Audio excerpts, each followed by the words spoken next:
Realmente no es un rol de la Policía Nacional. Realmente el tema de violencia, como ya lo han comentado anteriormente, nos compete a todos y cada uno de los que trabajamos en el área social frente a esta problemática, ¿no? Por eso que el título realmente exacto es el rol de las instituciones públicas en la atención de la víctima de violencia, ¿no? Porque ya los que problemática, en esta temática sabemos, y creo que a veces estamos un poco cansados y enojados porque cada quien no cumple el rol que le compete o que le atañe según la ley. Vamos a ver ahora poco a poco qué funciones tenemos cada uno de nosotros y qué obligaciones y cómo podemos afrontarlo desde el lugar de nuestro desempeño. Pasemos, por favor.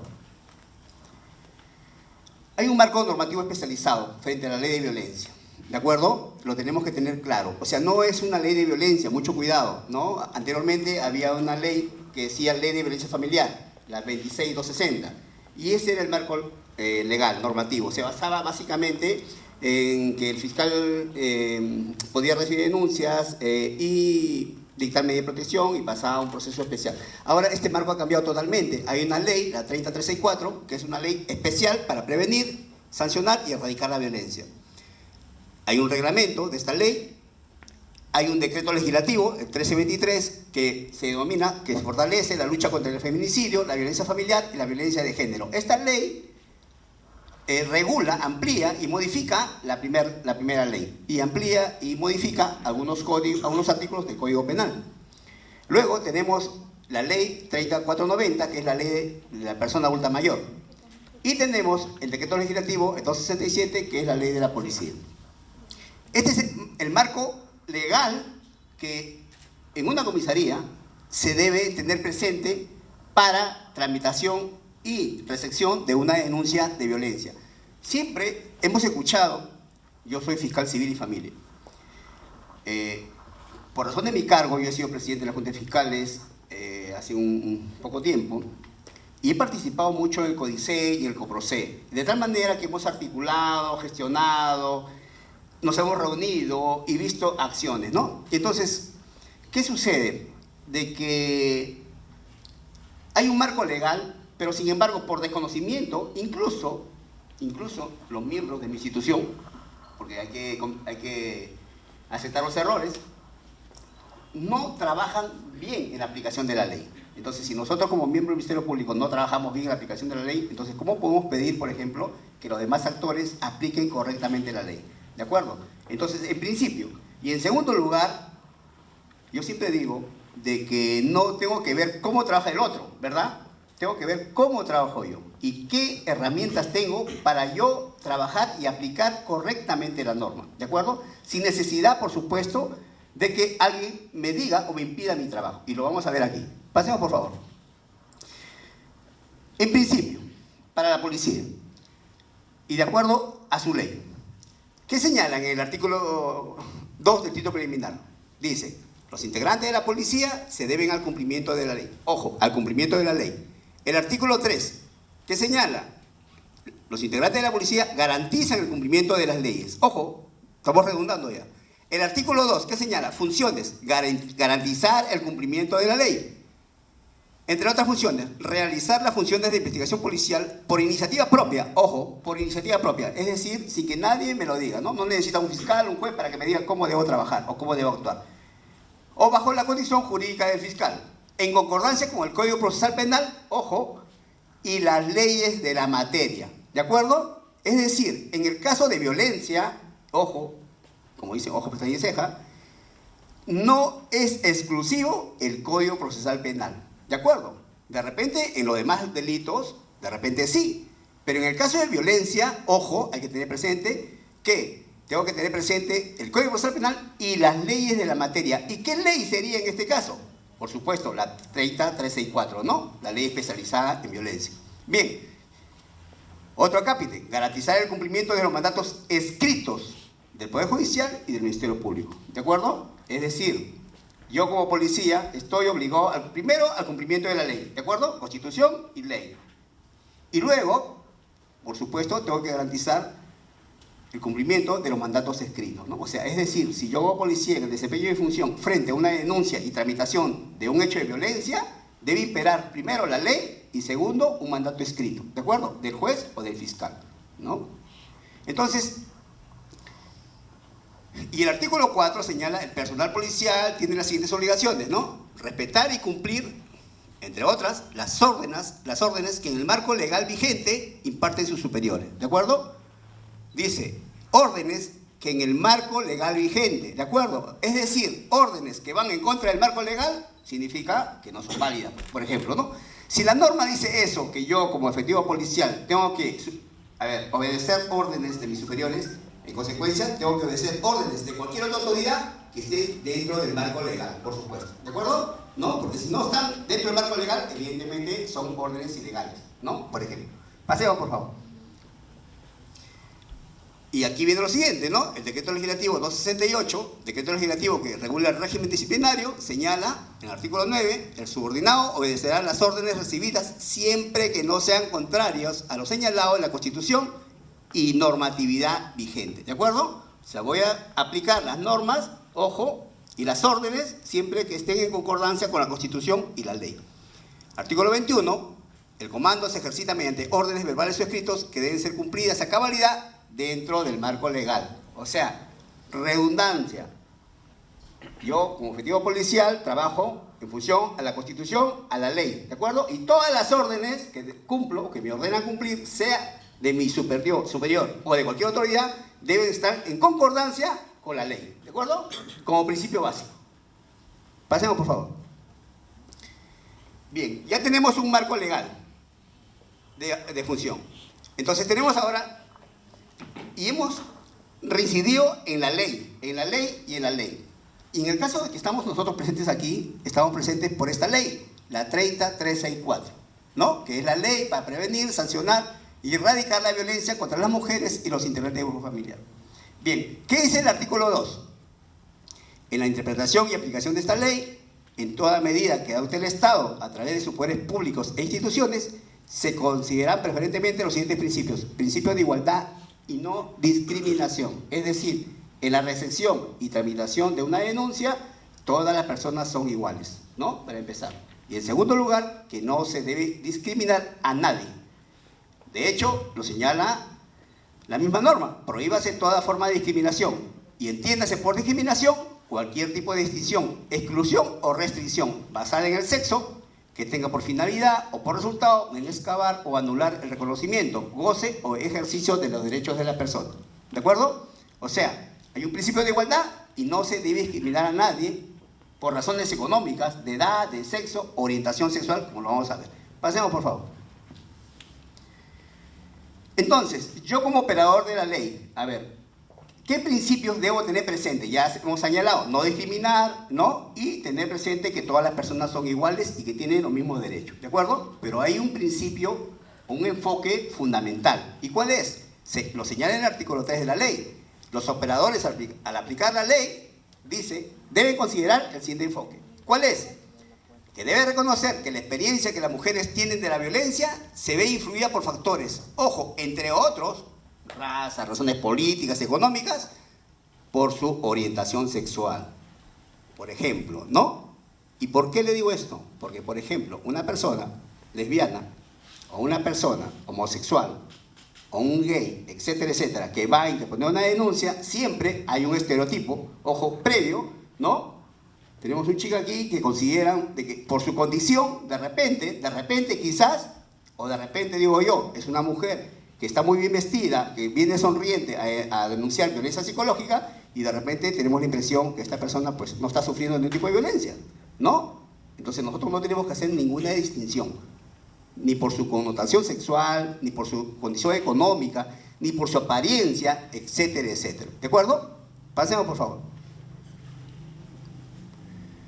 Bien, entonces ya tenemos un marco legal de actuación, ya tenemos ya un principio básico, no discriminación, igualdad, tenemos un enfoque, que el enfoque se debe considerar a las personas pues por su orientación sexual, condición de raza, condición económica, etcétera, etcétera, para aplicar el principio de igualdad, ¿verdad?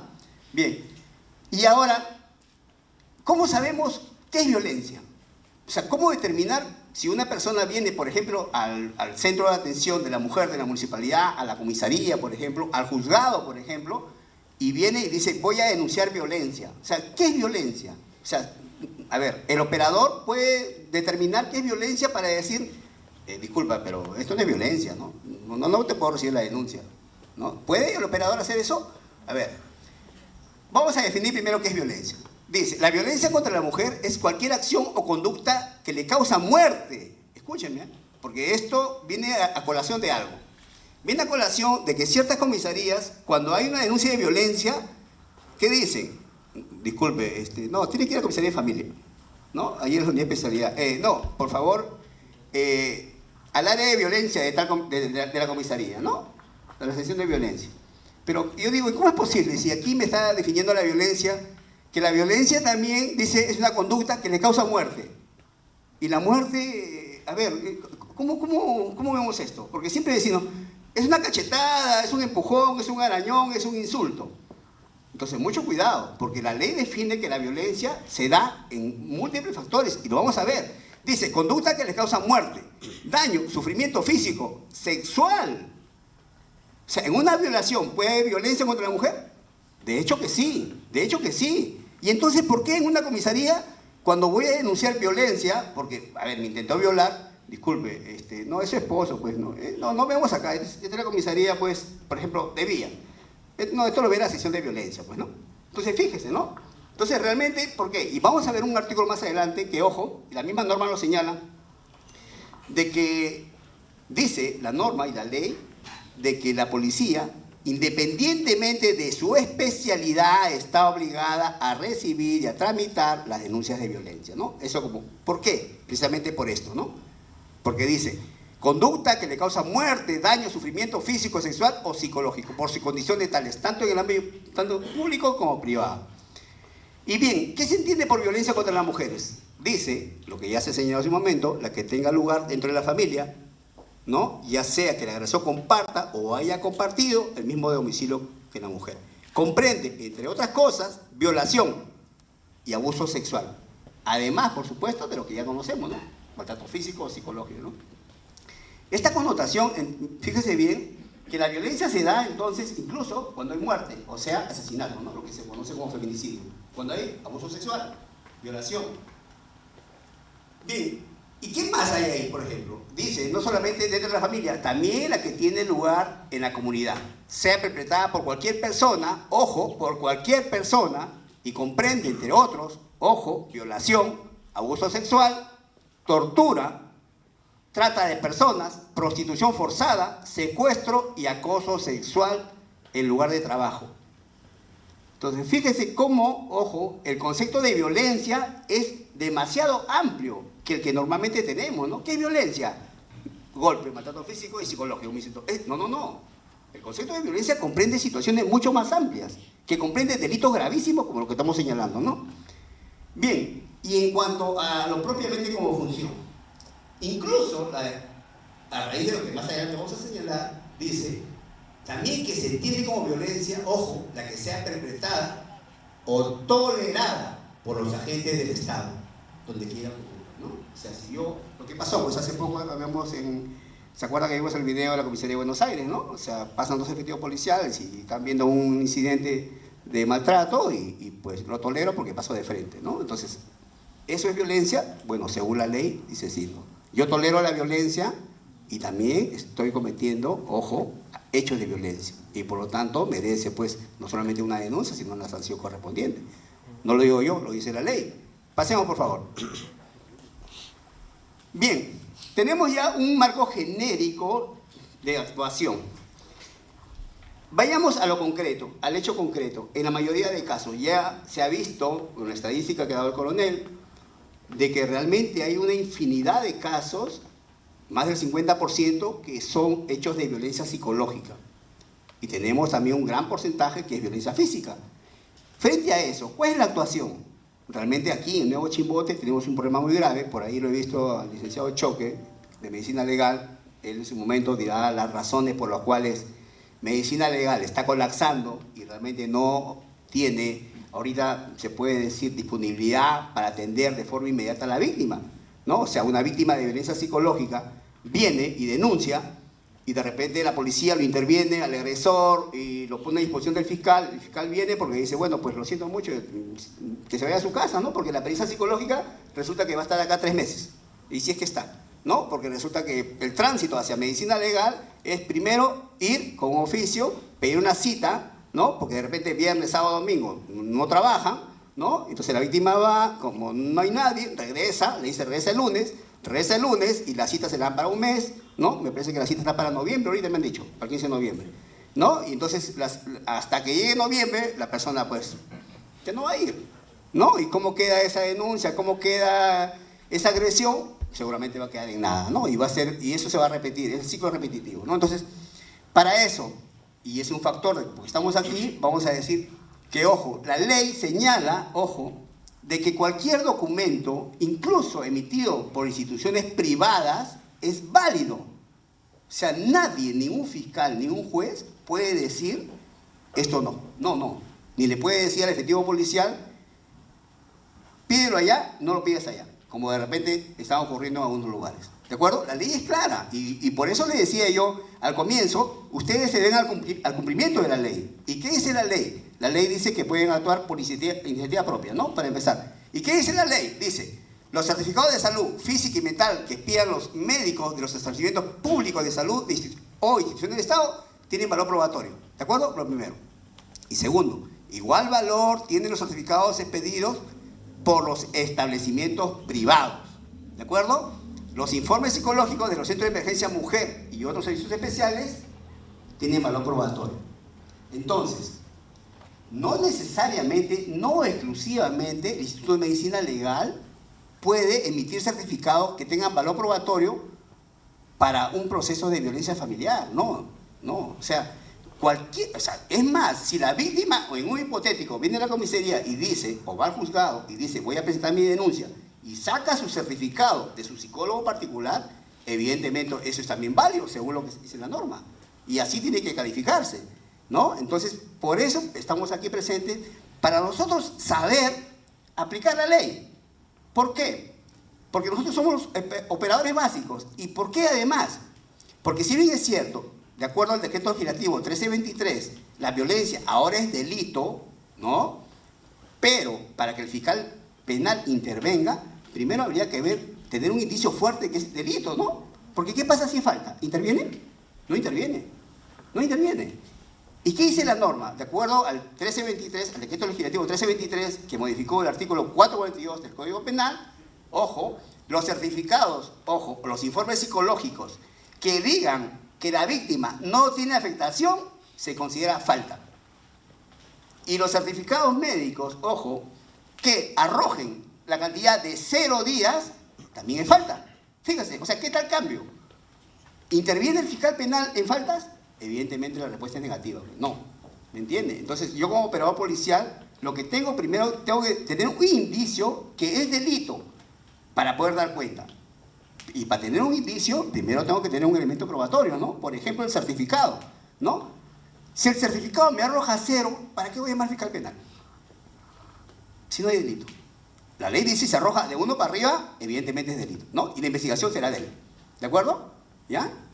Y en ese momento no tengo yo el certificado de evaluación psicológica, que te lo voy a tener, ¿cómo le puedo dar cuenta al fiscal penal? Si no sé si es delito o falta. ¿De acuerdo? Y es más, no sé si la persona va a pasar o no va a pasar. Por eso es importante, ojo, la presencia y este evento organizado por el municipio, porque resulta que de repente nos cayó algo del cielo, ¿no? Como el Centro de Atención a la Mujer, que tiene psicólogos, que de repente en una situación de emergencia, por ejemplo, la policía puede derivarlo a ellos. Y ellos, de repente, en el día, atendiendo al estado de emergencia y de urgencia, de repente pueden inmediatamente emitir el informe psicológico. Y con eso, acá está la doctora, la juez puede dictar medidas de protección, de inmediato. O sea, fíjense qué interesante es la articulación y el trabajo realmente coordinado de las instituciones. Porque ya hemos dicho, y por eso está acá el licenciado Choque, para que no dé luces acerca de esa situación, de que no necesariamente tenemos que ampararnos en el Instituto de Medicina Legal, que realmente tiene falencias muy graves debido seguramente a falta de personal, y etcétera, etcétera, ¿no? Sin embargo, es un problema que, bueno, les atañe a ellos resolverlo lo más pronto posible. Pero mientras tanto, como operadores, ¿qué tenemos que hacer? inmediatamente articular a efectos de que la víctima, y siempre la víctima, tenga una respuesta adecuada de las instituciones del Estado, ¿no? Entonces, ya sabemos, ojo, entonces, que los certificados médicos, y también médicos, porque ahí no distingue, dice, certificados físico y mental, ¿verdad? Igual valor tienen los parroquiales y dice, y los establecimientos privados, cuyo funcionamiento se encuentra autorizado por el Ministerio de Salud. Y evidentemente la mayoría, o casi la totalidad, se encuentran autorizados por el MINSA, ¿no? Entonces yo voy a una clínica, la Clínica Bahía, y me traigo mi certificado médico de incapacidad, ¿no? O de lesiones, y evidentemente eso es válido. Al menos para el proceso especial de medida de protección. Otra connotación y otra ruta y otra discusión ya será en el ámbito penal. Y eso se lo dejaré pues al fiscal penal, ¿no? Porque ese ya es su tema de él. ¿De acuerdo? Ya, avancemos por favor. Bien, entonces, se entiende por víctima la mujer o integrante del grupo familiar que ha sufrido daño ocasionado por cualquier acción o omisión identificada como violencia. ¿De acuerdo? Los niños, nosotros como víctima lo tenemos claro, ya quién es víctima, ¿no? Una mujer que denuncia un maltrato físico o psicológico. Eso está clarísimo ya, yo creo que ahí no hay ninguna discusión, ¿no? Pero también, ojo, tenemos que tener presente que la misma norma señala que también son víctimas niños, niñas o adolescentes que hayan estado presentes en el momento de la comisión del delito, por ejemplo, su intento de feminicidio, ¿no? Por ejemplo, o que hayan sufrido daños por haber intervenido para prestar asistencia a la víctima, ¿no? Un niño, un adolescente que ha intervenido para defender a su madre, por ejemplo, de un hecho físico de violencia o maltrato, también se considera víctima, ¿no? Se incluye además, de acuerdo al caso particular, a la familia del entorno inmediato o a las personas que están a cargo de la víctima. Miren cómo el término víctima se amplía, ¿no? Normalmente, de repente, a veces nosotros tenemos que considerar, pero si no tiene nada. Pero si la pelea ha sido entre papá, mamá, hijo, ¿no? Etcétera, etcétera, ¿no? Pero sin embargo la ley también señala como víctima a las personas que han sufrido, ojo, ¿no? O que han estado en el entorno que sucedió el hecho. Paseo, por favor. Bien, entonces ya al principio hemos dicho qué tenemos que tener en cuenta, ¿no? El principio de igualdad, no discriminación, el principio de favorecimiento, tenemos que tener en cuenta que hay que cumplir la ley y además también tenemos que dar especial, ojo, especial trato a las personas que se encuentran vulnerables, ¿no? Lo dice la norma. ¿Qué dice? Son las personas que por razón de su edad, género, estado, ojo, se encuentren con especiales dificultades para ejercer con plenitud sus derechos reconocidos por la ley, ¿de acuerdo? Pueden constituir causas de vulnerabilidad, por ejemplo, la discapacidad, el género, la orientación sexual, otra vez la orientación sexual, ¿no? El ser indígena, y etcétera, etcétera. Es decir, estamos viendo cómo una persona por su orientación sexual se le puede discriminar y por eso mismo tenemos que darle, ojo, un trato especial. ¿De acuerdo? O sea, de atenderlo preferentemente, porque es vulnerable. Un anciano, un niño, una mujer embarazada, etcétera, etcétera, ¿no? Pasemos, por favor.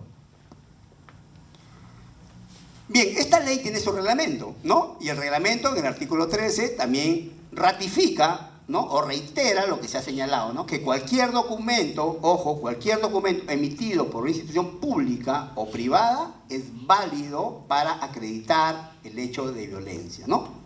Pasemos, por favor. Bien, vamos al punto. Presentación de denuncias. ¿Y la denuncia quién lo puede presentar? Además de las personas, a veces he escuchado, pero no quiere poner denuncia, ¿no? Lo he intervenido en un parque que está que se golpean los dos, se han sangrado, se rompieron la cabeza y ¿sabe qué, doctor? Pero no quiere denunciar. Ojo, ¿no? Y la norma señala que la violencia, ojo, se recepciona de oficio, la denuncia, ¿no? Es decir, el policía tendrá que hacer su parte y se debe insertar la denuncia de oficio, ¿no? Y, o cualquier persona que pueda denunciar, sea tío, suegra, hermano, vecino, etcétera, etcétera, o un peatón curioso, puede denunciar ese hecho de violencia. Y es válido eso, porque la misma norma lo señala, que cualquier persona en su favor puede denunciar, ¿de acuerdo? ¿Y dónde se denuncia? Bueno, pues la norma lo señala, ¿no? La comisaría, juzgado, ¿de acuerdo? Bien, y también hay una situación especial, que dice que el personal profesional de los sectores salud, llámese posta, hospital, colegios, etcétera, etcétera, que en el desempeño de su cargo tomen conocimiento de actos de violencia, deberán presentar la denuncia correspondiente, ¿no? Es decir, Un médico puede ser, una enfermera, o un profesor, o un director, puede ir a la comisaría cualquier día y decir, voy a denunciar un hecho de violencia que se ha cometido presumiblemente contra esta persona, ¿no? O contra este alumno, ¿no? Y tiene la obligación, según lo que dice la norma, de recepcionar la denuncia y comenzar a tramitarla. Pasemos, por favor.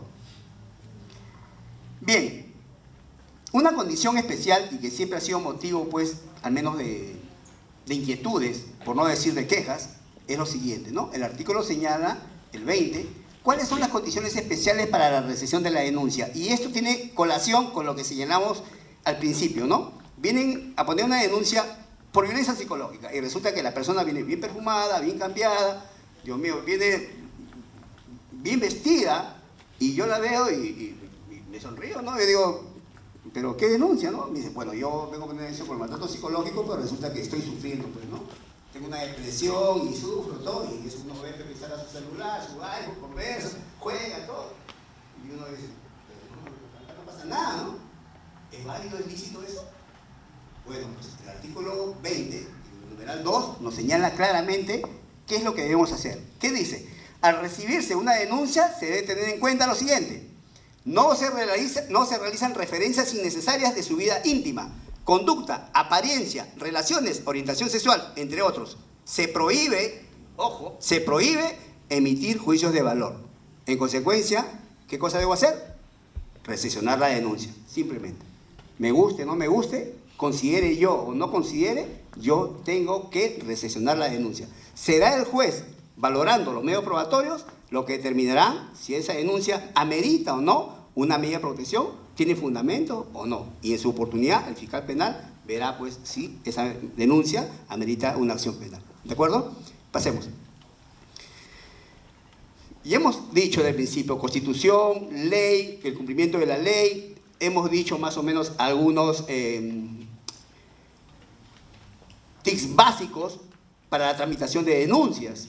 ¿Y qué pasa? ¿Qué sucede si nosotros no cumplimos lo que señala la ley? ¿Qué pasa si realmente en un momento determinado hacemos caso omiso a lo que manda la ley? Bueno, pues la misma ley lo señala. El artículo 21 de la ley señala responsabilidad funcional. Quien omite, rehúsa o retarda cualquier hecho de denuncia será pasible, ojo, de ser denunciado penalmente, ¿no?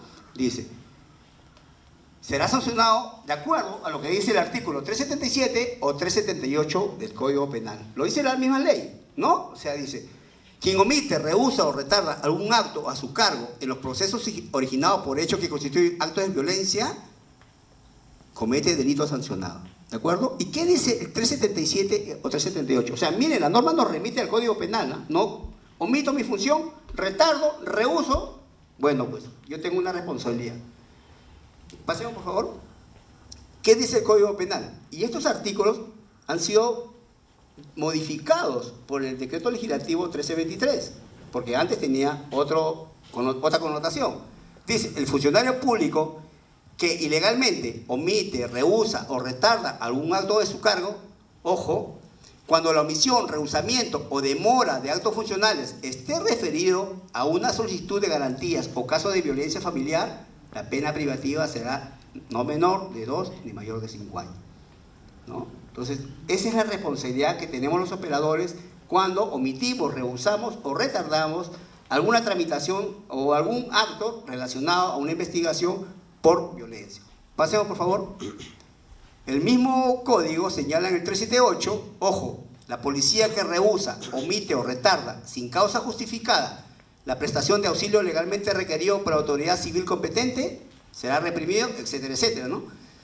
Si la prestación de auxilio es requerida por un particular en situación de peligro, ojo, o si está referido a un caso de violencia, la pena será no menor de 2 ni mayor de 4 años, ¿no? Fíjese, ¿no? O sea, como una responsabilidad administrativa nos deriva a una responsabilidad penal ante el incumplimiento, omisión o retardo de un hecho de violencia. Pasemos, por favor.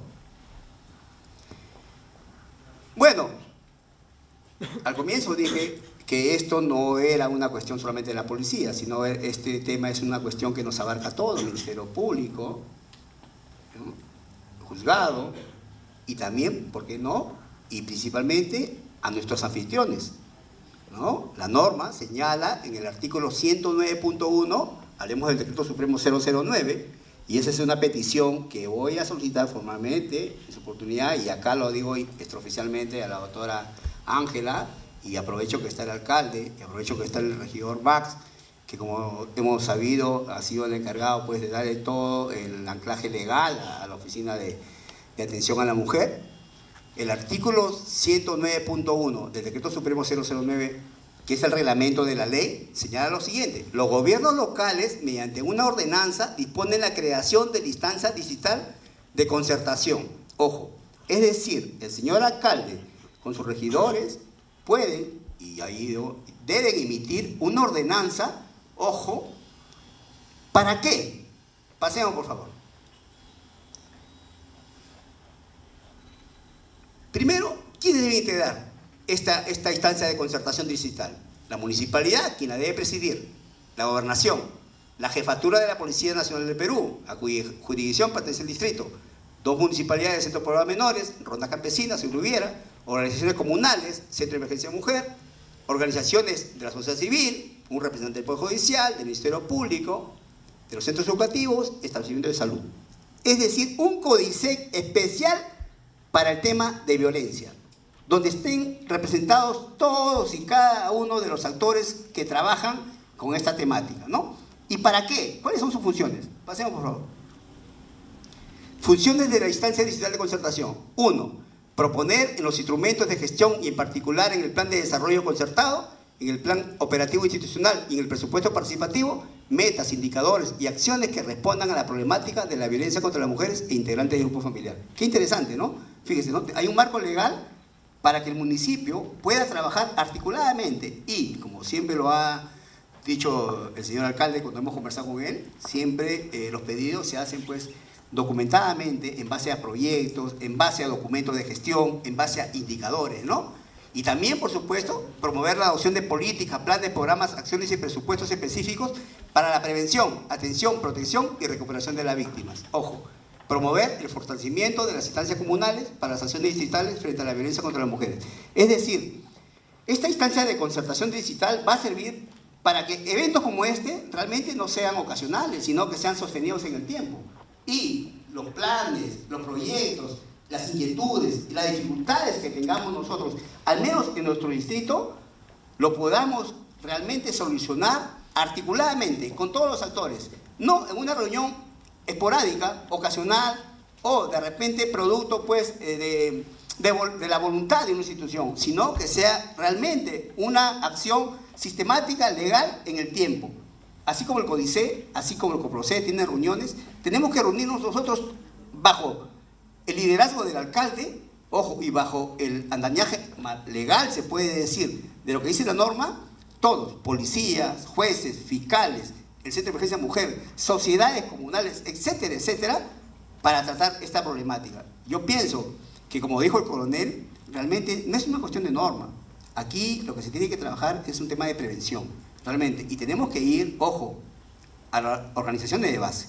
Tenemos que realmente ahí impulsar los derechos, capacitar a las personas, de repente a los varones, tratar de desterrar poco a poco, que es un trabajo arduo por supuesto, realmente esa cultura del machismo, esa cultura imperante realmente de hace centenas de años, que en estos tiempos ya no tienen cabida. Realmente la única forma de que podamos desterrar nosotros la violencia va a ser inculcando realmente el respeto desde la base del hogar, que son los niños.